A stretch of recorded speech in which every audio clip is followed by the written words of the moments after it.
नैना music call निर्माता विक्की चौधरी।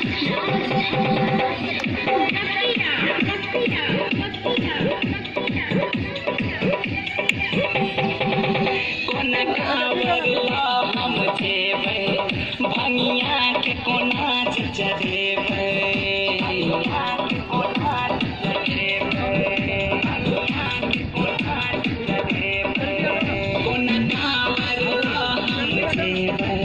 भंगिया के कोना चढ़ेबे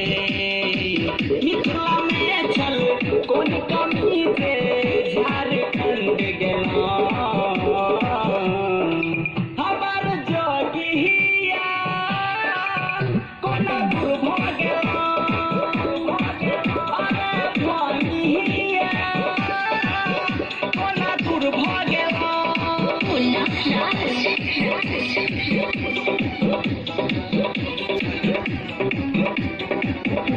लात में रहता बाबा रोज जल चढ़ब कहियो अहीं के शरण में दानी बुहार लगब कहियो अहीं के शरण में दानी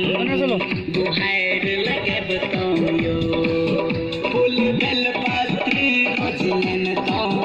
आहीं के हम चढ़ब तो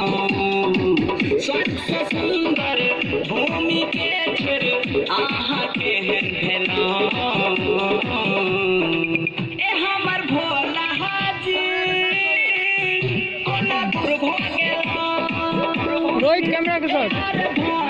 साथ लेना जरूरी यार एक बार लेना सब एक 4-5 मिनट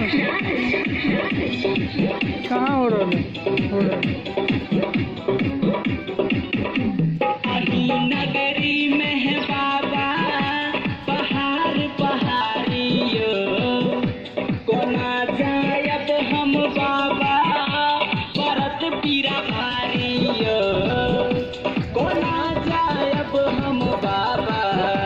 परत पीरा भारियो सर संगम भजन सुनावे कि संदीपक अहीं के मनावे विद्यापति के हे यदानी छोड़ को न रहलो हमार शंकरा जी कोना दूर भ गेला यार भंगिया कोना दूर भ गेला कोना कांवर हम छेबै भंगिया के कोना चढ़ेबे मिथिला में चल कोन कमी से झारखंड गेला हमार जोगिया पानी में रखा दूर भ गेला अरे भंगिया कोना दूर भ गेला। सब्सक्राइब करें नैना म्यूजिक।